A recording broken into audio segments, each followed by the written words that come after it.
Hi friends, எல்லோருக்கும் வணக்கம். Welcome back to our channel. இன்றைக்கி நம்ம சேனலில் என்ன வீடியோ பார்க்க போகிறோம்னா சண்டே விலாக் தான் வந்துட்டு பார்க்க போகிறோம். காலையில் எப்பவும் போலவே நேரமாகவே எழுந்தாச்சு. ஹஸ்பண்டுமே நேரமாக போயிட்டு மட்டன் வாங்கிட்டு வந்துட்டாங்க.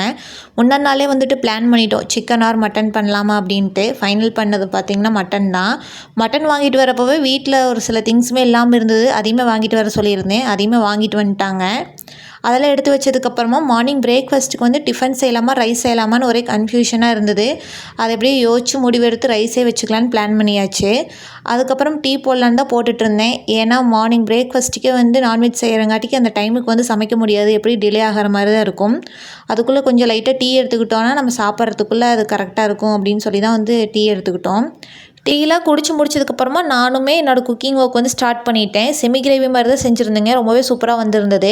அதை பண்ணுறதுக்கு முன்னாடி ஃபஸ்ட்டு வாங்கிட்டு வந்த மட்டனை நல்லா க்ளீன் பண்ணி எடுத்துக்கலாம். க்ளீன் பண்ணுறதுக்கு இந்த மாதிரி ஒரு கப்பில் சேர்த்து வாஷ் பண்ணிங்கன்னா நமக்கு நல்லா கம்ஃபர்டபுளாக இருக்கும். அது மட்டும் இல்லாமல் நம்ம மட்டனுக்கு வந்து லைட்டாக மஞ்சள் தூள் போட்டு வாஷ் பண்ணுறாலும் பண்ணிக்கலாம். அது அவங்கவுங்க ஆப்ஷனல் தான். மட்டன் பீஸ் ஒரு வேளை உங்களுக்கு பெருசாக இருக்குது அப்படின்னா அது ஃபர்ஸ்ட்டே வந்து கரெக்டான சைஸ்க்கு வந்து கட் பண்ணி எடுத்துக்கோங்க. அப்போ தான் கிரேவி பண்ணுறதுக்கு சூப்பராக இருக்கும். இப்போ நம்மளோட மட்டன் வந்து வாஷ் பண்ணி எடுத்து வச்சாச்சு. இப்போது நம்ம கிரேவிக்கு தேவையான வெங்காயம் பூண்டெல்லாம் வந்து உரிக்க ஆரம்பிச்சிடலாம். இந்த கிரேவிக்கு மெயினாக பார்த்தீங்கன்னா சின்ன வெங்காயம் தான் யூஸ் பண்ணணும். அப்போ தான் அதோட டேஸ்ட் வந்து ரொம்பவே சூப்பராக இருக்கும். ஒரு 30 சின்ன வெங்காயம், ஒரு 10 பல் பூண்டு, ஒரு சின்ன சைஸ் இஞ்சி எல்லாமே வந்து க்ளீன் பண்ணி எடுத்து வச்சாச்சு.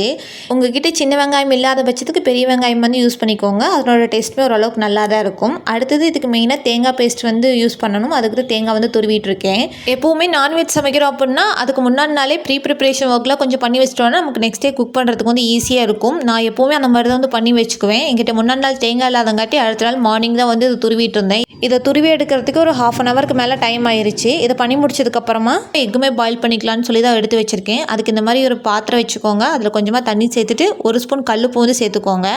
கல்லுப்பு நல்லா கரைஞ்சிட்டு இந்த தண்ணியுமே பார்த்திங்கன்னா கை பொறுக்கிற அளவுக்கு சூடு வந்து வரணும். இந்த ஸ்டேஜில் நம்ம எடுத்து வச்சுருக்க முட்டையை வந்து சேர்த்துக்கலாம். முட்டையை வைக்கும்போது மெதுவாக வச்சுக்கோங்க. வேகமாக வச்சிங்கன்னா கிராக் விழுந்துடும். இப்போ மீடியம் டு லோ ஃப்ளேம்லேயே வச்சு ஒரு 20 நிமிஷம் நல்லா பாயில் பண்ணி எடுத்திங்கன்னா நம்மளோட எக்குமே நல்லா பாயில் ஆயிரும்.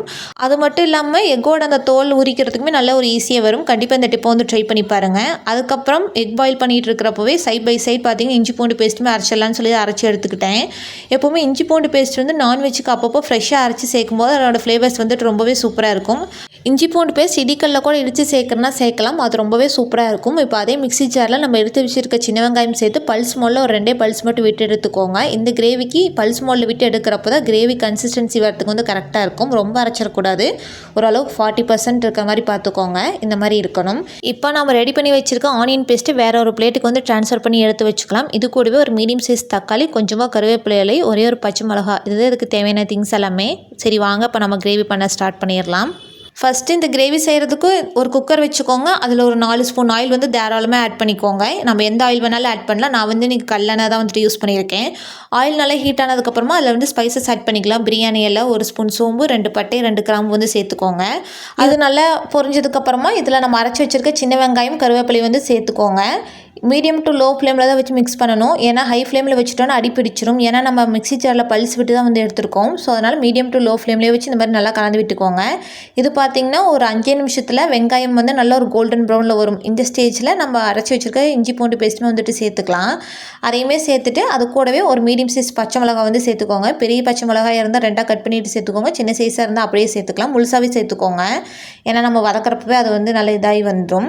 இப்போ இதையுமே ஒரு மீடியம் டு லோ ஃப்ளேமில் வச்சு கலந்து விட்டுக்கிட்டு இருந்தீங்கன்னா இதனோட பச்சை வாசனையுமே ஒரு 5 நிமிஷத்தில் வந்து போயிடும். இது நல்லா வதங்கினதுக்கப்புறமா இது கூடவே ஒரு மீடியம் சைஸ் தக்காளி வந்து சேர்த்துக்கோங்க. சின்ன சைஸாக இருந்தால் 1 சேர்த்துக்கோங்க. பெருசாக இருந்தால் ½ மட்டும் சேர்த்துக்கோங்க. இது தக்காளியுமே சேர்த்து ஒரு 2 நிமிஷம் நல்லா வதங்கினா போதும். ரொம்ப வதங்கணும்லாம் அவசியம் கிடையாது. ஏன்னா நம்ம குக்கரில் தானே மட்டன் வேக வைக்க போகிறோம். அதனால் அதுலேயே நல்லா வெந்து வந்துடும். இப்போ பார்த்திங்கன்னா தக்காளியுமே ஓரளவுக்கு நல்லா வதங்கிருச்சு. அதில் நம்ம எடுத்து வச்சுருக்க மட்டன் வந்து சேர்த்து நல்லா மிக்ஸ் பண்ணிக்க போகிறோம்.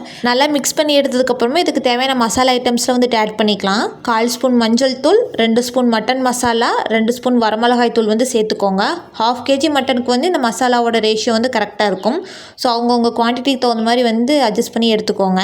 சேர்த்ததுக்கப்புறமா மீடியம் டு லோ ஃப்ளேமில் வச்சு நல்லா மிக்ஸ் பண்ணி எடுத்துக்கோங்க. இதை நல்லா மிக்ஸ் பண்ணி விட்டதுக்கப்புறமா இதுக்கு தேவையான அளவு உப்பு சேர்த்துக்கலாம். நான் வந்து இன்றைக்கி கல்லுப்பு தான் வந்து சேர்த்துருக்கேன். ஏன்னா நான்வெஜ்க்குலாம் வந்து கல்லுப்பு உப்பு சேர்த்து செய்யும்போது அதனோட டேஸ்ட் வந்து சூப்பராக இருக்கும். உப்பு சேர்த்து நல்லா ஒரு 2 நிமிஷம் நல்லா மிக்ஸ் பண்ணி எடுத்துக்கோங்க.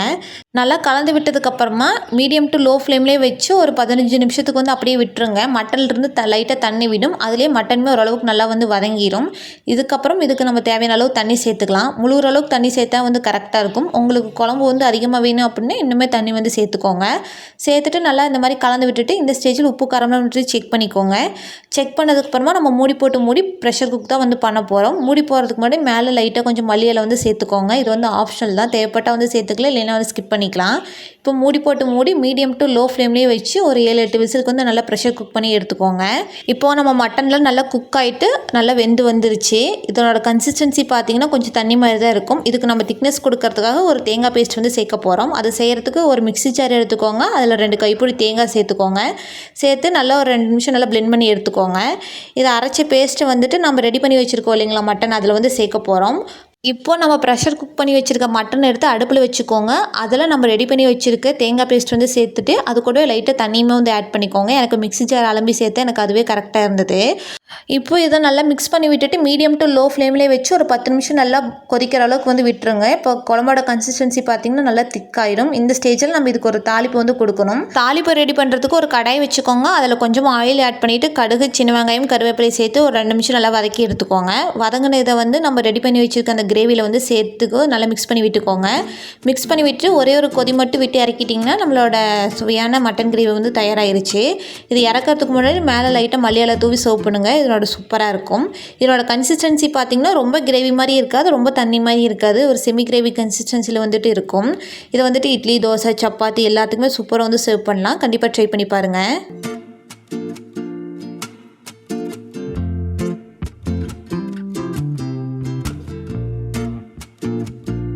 இதுக்கு சைடிஷ்க்கு எக் மசாலா தான் செஞ்சுருந்தேன். ரொம்ப சூப்பராக வந்துருந்ததுங்க. இது செய்கிறதுக்கு 3 பாயில்டு எக் வந்து நான் எடுத்திருக்கேன். அதுக்கு இந்த மாதிரி ஷைலில் வந்து ஷேப் மாதிரி நான் கொடுத்துக்கிறேன். இது வந்து போட தெரிஞ்சால் நீங்கள் வந்து போட்டுக்கலாம், இல்லைன்னா நீங்கள் நார்மலாக லைன் போட்டுக்கிறனால போட்டுக்கலாம். இது அவங்கவுங்க ஆப்ஷனல் தான். இப்போ நம்ம எக் மசாலா வந்து ரெடி பண்ண ஆரம்பிச்சிடலாம். அது செய்கிறதுக்கு இந்த மாதிரி ஒரு கடாய் வச்சுக்கோங்க. அதில் 2 ஸ்பூன் ஆயில் ஆட் பண்ணிவிட்டு கொஞ்சமாக சோம்பு சேர்த்து பொரிஞ்சதுக்கப்புறமா ஒரு மீடியம் சைஸ் பெரிய வெங்காயம் நீளவாக்கில் கட் பண்ணது, இது கூடவே கொஞ்சம் இஞ்சி பூண்டு பேஸ்ட்டுமே வந்து சேர்த்துக்கோங்க. சேர்த்து விட்டுட்டு ஒரு 2 நிமிஷம் நல்லா கலந்து விட்டுக்கோங்க. கலந்து விட்டதுக்கப்புறமா இது இஞ்சி பூண்டோட பச்சை வாசனை போனதுக்கப்புறமா ஒரு மீடியம் சைஸ் தக்காளி, அது கூட கொஞ்சமாக கருவேப்பிலை இலை, ஒரு 1/2 ஸ்பூன் மஞ்சள் தூள், 1 ஸ்பூன் வரமிளகாய் தூள் வந்து சேர்த்துக்கோங்க. சேர்த்துட்டு ஒரு 2 நிமிஷம் நல்லா கலந்து விட்டுக்கோங்க. கலந்து விட்டதுக்கப்புறம் கொஞ்சமாக தண்ணி சேர்த்து மசாலாவோட பச்சை வாசனை போகிற அளவுக்கு நல்லா வதக்கி எடுத்துக்கோங்க. இது நல்லா வதங்கினதுக்கப்புறமா நம்ம ரெடி பண்ணி வச்சுருக்க எக் இல்லைங்களா, அதை சேர்த்து ஒரு 2 நிமிஷம் நல்லா மிக்ஸ் பண்ணி விட்டுட்டு இறக்கிறதுக்கு முன்னாடி லைட்டாக மல்லி இலை தூவி சர்வ் பண்ணுங்கள். சூப்பராக இருக்கும். மார்னிங் பிரேக்ஃபாஸ்ட்டுக்கு சுட சுட white rice, mutton gravy, egg masala தான் ரொம்ப சூப்பராக இருந்ததுங்க. நாங்களும் நல்லா என்ஜாய் பண்ணி சாப்பிட்டோம். உங்களுக்கு இந்த காம்பினேஷன் ரொம்ப பிடிச்சிருந்தா கமெண்ட் செக்ஷனில் சூப்பர்னு சொல்லி மறக்காமல் கமெண்ட் பண்ணுங்கள். நாங்களும் சாப்பிட்டு முடிச்சுட்டு கொஞ்சம் நேரம் வந்து ரெஸ்ட் எடுத்தோம். டைம் பார்த்தேன், சாப்பிட்டு முடிக்கிறப்பவே வந்துட்டு 11 o'clock பக்கமாக ஆயிடுச்சு. வெசல்ஸ்லாம் வந்துட்டு அப்படியே இருக்குது. சாப்பிட்டு அதே எனர்ஜியோடு போய் எல்லா வெசல்ஸுமே வந்து சூப்பராக வாஷ் பண்ணி முடிச்சாச்சு. வாஷ் பண்ண கையோட நம்மளோட அடுப்பையுமே வந்து நல்லா டீப் க்ளீன் பண்ணி எடுத்தாச்சுங்க. ஏன்னா நான்வெஜ் சமைச்சிருக்கோம், அந்த அன்றைக்கி அடுப்பில் எப்படி இருக்குன்னு சொல்லவே தேவையில்லை. எல்லாமே சூப்பராக க்ளீன் பண்ணி முடிச்சதுக்கப்புறமா நான் கார்டனுக்கு வந்துட்டேன். நம்ம வீட்டு செடியில் டேபிள் ரோஸ் வந்து நல்லா சூப்பராக பூத்துருந்ததுங்க. ஒரு 2-3 கலர் வந்து பூத்துருந்தது. ரொம்பவே சூப்பராக இருந்தது. சண்டேஸில் மேக்ஸிமம் எந்த விதமான க்ளீனிங் ஒர்க்குமே வந்து பண்ண மாட்டேன். ஏன்னா அந்த அன்றைக்கி தான் ஹஸ்பண்ட் வந்து வீட்டில் இருப்பாங்க, அவங்களும் கொஞ்சம் நேரம் ரெஸ்ட் எடுப்பாங்க. நம்ம அது இதுன்னு பண்ணி அவங்களை டிஸ்டர்ப் பண்ணுற மாதிரி இருக்குன்னு சொல்லி அந்த அன்றைக்கி லீவ் விட்டுருவேன். அதெல்லாம் எனக்குமே கொஞ்சம் ரெஸ்ட் எடுத்த மாதிரி தான் இருக்கும். ஏன்னா நார்மல் டேஸ்லாம் அது இதுன்னு ஏதாவது ஒன்று பண்ணிக்கிட்டே தான் இருக்கும். நமக்குன்னு வீக்லி ஒன்ஸ் வந்து ஒரு ரெஸ்ட் கிடைச்சா மட்டும்தான் நம்ம மைண்டுக்குமே கொஞ்சம் ரிலாக்ஸேஷனாக இருக்கும். அது மட்டும் இல்லாமல் சண்டே அன்றைக்கி நான்வெஜ் சமைச்சோம் அப்படின்னா நைட் டின்னருக்கு வந்து குக் பண்ணவே தேவையில்லை. மேக்ஸிமம் அதுவே வந்து இருக்கும், அதை வச்சு அப்படியே ஓட்டிக்கலாம். அது இல்லாமல் ஆல் இன் ஒன் டேவாக வந்து இருக்கிற மாதிரி தான் இருக்கும். ஸோ குக்கிங்கும் பார்த்திங்கன்னா மார்னிங் ஒரே வேலை தான், க்ளீனிங் எதுவுமே வந்து இருக்காது. ஸோ அந்த அன்றைக்கி ஃபுல்லாக வந்து ரெஸ்ட்டு தான். அதுக்கப்புறம் மதியத்துக்கு மேலே கொஞ்சம் திங்ஸ் எல்லாம் வாங்க வேண்டியது இருந்தது. அதை வாங்கிட்டு வரலான்னு சொல்லி தான் வந்து போயிட்டுருக்கோம். கொஞ்சம் ஸ்டேஷ்னரிலாம் வாங்க வேண்டியது இருந்தது. அது மட்டும் இல்லாமல் வெஜிடபிள்ஸ், ஃப்ரூட்ஸ் எல்லாமே வந்து காலியாகிருச்சு. அதெல்லாம் வாங்கிட்டு வந்துடலான்னு சொல்லி தான் வந்து போயிட்டு வாங்கிட்டு வந்துட்டோம். வாங்கிட்டு வந்து வெஜிடபிள்ஸ்லாம் கையோடு எடுத்து வச்சிடலான்னு சொல்லி எடுத்து வச்சுட்ருக்கேன். ஒரு சில வெஜிடபிள்ஸில் வாஷ் பண்ணி எடுத்து வைப்பேன், ஒரு சிலதெல்லாம் அப்படியே எடுத்து வச்சுருவேன், யூஸ் பண்ணுறப்போ வாஷ் பண்ணிக்கிற மாதிரி. அது மட்டும் இல்லாமல் 1 வீக்கு தேவையான காய்கறி மட்டும்தான் கரெக்டாக வாங்கிட்டு வருவேன். இடையில காலி ஆயிடுச்சு அப்படின்னாலும் வந்து பருப்பு ஐட்டம்ஸில் இருக்குது இல்லைங்களா, அதை வச்சே வந்து சமாளிச்சுக்குவேன். ஏன்னா கிளைமேட் வேறு அப்பப்போ சேஞ்ச் ஆகிட்டு இருக்குது. அதிகமாக வாங்கிட்டு வந்தாலும் நம்ம ஸ்டோர் பண்ணி வைக்கிறதுக்கு கஷ்டமாக இருக்குது. அதெல்லாம் பாதி காய் வந்து வேஸ்ட்டாக போகிற மாதிரி தான் இருக்குது. அடுத்து நாங்கள் வாங்கிட்டு வந்த பச்சை மிளகா நல்ல நீல வாக்கில் பெருசாக இருந்ததுங்க. பார்த்தா இந்த ஆர்டிஃபிஷியலாக இருக்கும் இல்லைங்களா, அதே மாதிரி தான் இருந்தது. இது கூடவே வாங்கிட்டு வந்த ஸ்நாக்ஸ்லாம் எடுத்து வச்சிடலான்னு சொல்லி தான் வந்து எடுத்து வச்சிட்ருக்கேன். சோள லட்டு ஒன்று வாங்கிட்டு வந்திருந்தாங்க. ரொம்பவே சூப்பராக இருந்தது. நாங்கள் போன ஷாப்பில் வந்து வச்சுருந்தாங்க. இது ஃபுல் அண்ட் ஃபுல் ஹோம்மேடு தான். டேஸ்ட்டுமே நல்லா சூப்பராக இருந்தது. குட்டீஸ்லாம் இருக்காங்க அப்படின்னீங்கன்னா இந்த மாதிரி ஹெல்த்தியாக வந்து வாங்கி கொடுங்க, ரொம்பவே நல்லது. அது மட்டும் இல்லாமல் நாங்கள் வரப்போ பார்த்தீங்கன்னா லெமன் சர்பத்துமே வந்து வாங்கிட்டு வந்திருந்தோம். ஏன்னா நான்வெஜ் சாப்பிட்டோம் இல்லைங்களா, அந்த அன்னைக்கு கொஞ்சம் ஏதோ ஹெவியாக இருக்கிற மாதிரி இருந்தது. அதனால் லெமன் சர்பத் கொஞ்சம் குடிக்கலான்னு சொல்லி தான் வாங்கிட்டு வந்திருந்தோம். இது டேஸ்ட் ரொம்ப சூப்பராக இருந்ததுங்க. இதில் சப்ஜா சீட்ஸ், பாதாம் பீசின் எல்லாமே வந்து போட்டு செஞ்சுருந்தாங்க. ரொம்பவே சூப்பராக இருந்தது. நானுமே இதெல்லாம் வாங்கி வச்சுருக்கேன். வீட்லேயுமே ட்ரை பண்ணி பார்த்துட்டு கண்டிப்பாக உங்களுக்குமே ஷேர் பண்ணுறேன்.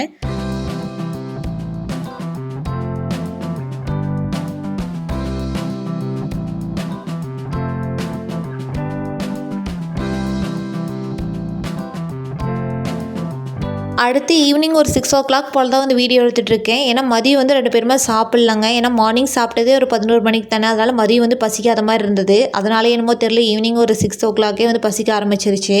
அதனால் குயிக்காக ரெடி பண்ணுற மாதிரி இட்லி தான் வந்து ரெடி பண்ணியிருந்தேன். ஏன்னா மார்னிங் வச்ச மட்டன் குழம்பு இருந்தது இல்லைங்களா, அதுக்கு அப்படியே வந்து வச்சுக்கலாம் அப்படின்னு சொல்லி தான் வந்து ரெடி பண்ணிகிட்டு இருந்தேன். இட்லியுமே ஊற்றி வச்சுட்டு அது வேகிறதுக்குள்ளே மட்டன் குழம்புமே லைட்டாக சூடு பண்ணிக்கலான்னு பண்ணிகிட்டு இருந்தேன். இதே கேப்பில் வந்துட்டு ஃபோன் பேசுகிற வேலையில் கொஞ்சம் இருந்தது, அதெல்லாம் பேசி முடிச்சுக்கலான்னு சொல்லி தான் வந்து பேசிகிட்டு இருந்தேன். சரி, இந்த எல்லா வேலையுமே முடித்தேன். அதுக்குள்ளே இட்லியுமே வந்து நல்லா வெந்துருச்சு. நல்லா சுட சுட இட்லி நல்லா சூப்பராக அண்ட் சாஃப்டாக வந்து வந்துருந்துங்க. ஆல்ரெடி நம்ம சேனல் இட்லி பேட்டருக்கான டீட்டெயில் வீடியோ வந்து போஸ்ட் பண்ணியிருக்கேன். ஃப்ரீயாக இருக்கிறப்ப செக் பண்ணி பாருங்கள். அப்படியே நைட் டின்னருக்கு சுட சுட இட்லி மட்டன் கிரேவி நல்லா சூப்பராக இருந்ததுங்க. சாப்பிட்டு முடிச்சுட்டு நானுமே குயிக்காக வெசல்ஸில் வாஷ் பண்ணி முடிச்சுட்டு வந்துட்டேன். எதுக்காகனா நைட்டு வந்து மூவி பார்க்கலாம் அப்படின்னு சொல்லி பிளான் பண்ணியிருந்தோம். நானுமே என்னோடய ஒர்க்லாம் முடிச்சுட்டு வரதுக்குள்ளே ஹஸ்பண்டுமே ஒரு மூவி வந்து செலக்ட் பண்ணி வச்சுருந்தாங்க. வந்ததுக்கப்புறமா 2 பேரும் சேர்ந்து நல்லா என்ஜாய் பண்ணி மூவியுமே பார்த்து அந்த வீக்கெண்ட் வந்து என்ஜாய் பண்ணோம். ஓகே ஃப்ரெண்ட்ஸ், உங்களுக்கு இந்த வீடியோ ரொம்ப பிடிச்சிருக்குன்னு சொல்லி நினைக்கிறேன். உங்களுக்கு இந்த வீடியோ பிடிச்சிருந்தா வீடியோக்கு ஒரு லைக் கொடுங்க. மறக்காமல் நம்ம சேனலை வந்து சப்ஸ்கிரைப் பண்ணிக்கோங்க. அப்படியே கூடவே பக்கத்தில் இருக்கிற பெல் ஐக்கானே கிளிக் பண்ணிக்கோங்க. அப்போ தான் நாங்கள் போகிற ரெகுலர் வீடியோஸ் உங்களுக்கு தேடி வந்துக்கிட்டே இருக்கும். தேங்க்ஸ் ஃபார் வாட்சிங்.